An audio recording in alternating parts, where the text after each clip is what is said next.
So what I wanted to do was I wanted to use my resin printer, the Elegoo Mars I have. I want to use that to make castings, to take prints, make castings of them, make a silicone mould, and then use the epoxy resin to fill the mould and make replicas. So I've shown these before. These were some of the prints. These are the ones I want to duplicate. So these two here, they're for a project I'm currently working on, Friday the 13th. And then I've got some jewellery, the little skull pendant. Just a couple of other bits of jewellery that I printed. So I've got these, and I want to make. This is the silicone mould manufacturer. Right, so there we go. That should pretty much do it. I don't know if you can see, I've sunk the eyes back in with the clay, filled the back in, so it will no longer fill up with silicone, and then just pushed all the clay back in the holes slightly so that the silicone sinks into the holes, and that when I make an epoxy cast of it, you've got the dimples sticking out to make sure they come out in the mask. So there it is. That's this is now ready to be glued in the box. Right, so everything's glued in. They're all glued in. I gave that one a wipe over with a wet cloth before I put it in there. Just move that. So they're all glued in. They're all glued into their little pots. I'm going to use some of this silicone release spray. Started using this. It makes the silicone moulds especially last a bit longer, because some of my jewellery moulds haven't lasted long at all. I haven't been able to make many casts off of them before they've taken all the moisture out of the silicone. So I've started using this. The silicone mould mixture, it's a 10:1, so 10 of this base and 1 of the catalyst. This is the catalyst here, which is what turns it pink, and obviously makes it go off, just like your resin has its hardener. That's basically its hardener, its catalyst. It's 10:1, which is quite different to the resin. The resin I use is normally just a 1:1 or a 2:1 ratio. So this is 10:1.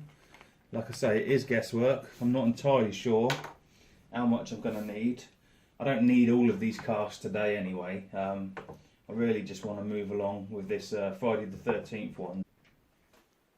Right, that's mixed up. There is a lot of bubbles in there from where I've been mixing it. Obviously we want to try and get rid of them, so I am going to put this into the pressure pot afterwards. I've never tried that either, so that's going to be a test.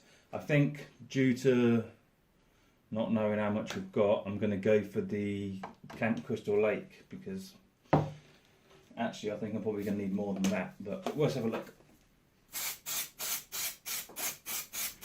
Get a bit of the old silicone mould release in there.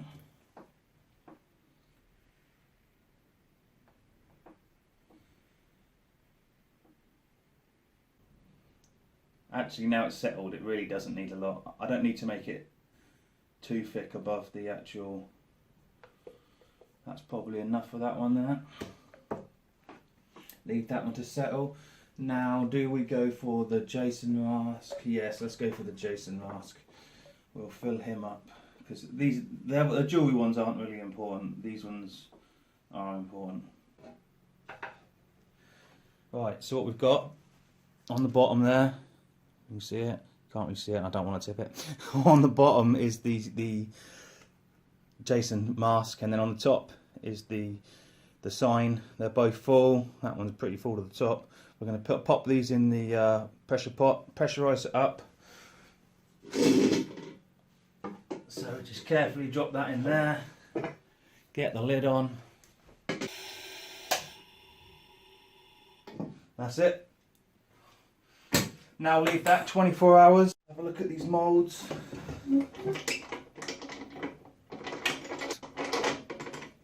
Hopefully the silicone is fully cured. Let's just give it a little. Yeah, feels pretty good.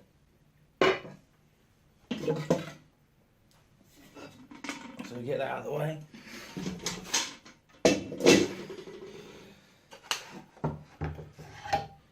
It's pretty solid. I've also cast a copy of the Camp Crystal Lake sign. So the question is, how did this come out?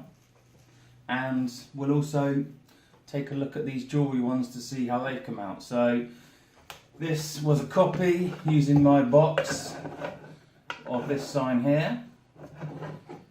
Let's take a look. I did trim around the edge with a knife.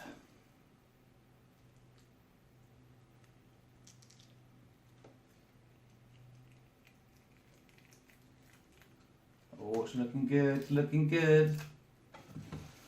So, let's move the camera so we can see. Here's the resin version that I printed. As you saw before, there's the mould taken from the resin version.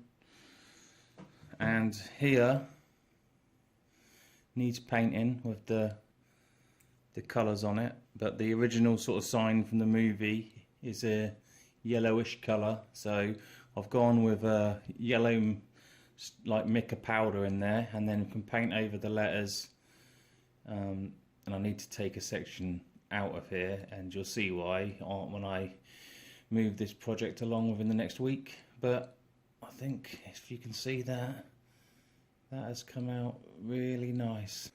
So these were my first tests with the resin print silicone mould. I'll cast that one as well, and really pleased with these. I think these come out really nice.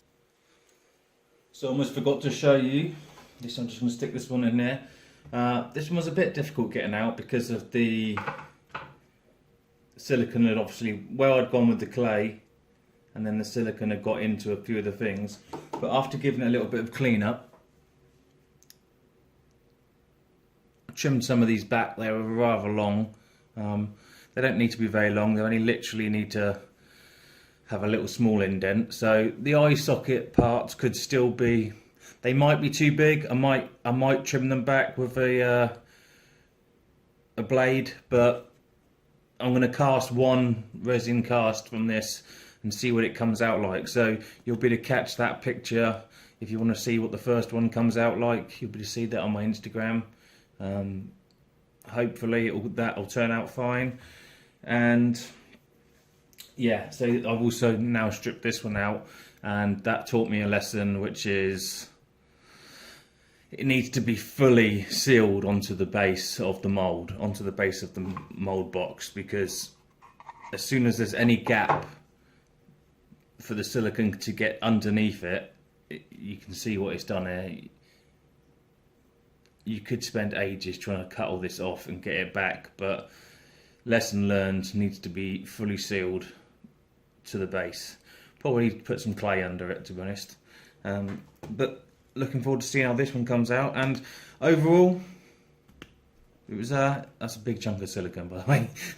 Overall, it was a good test, a good experience. So there you go. That's how that one came out.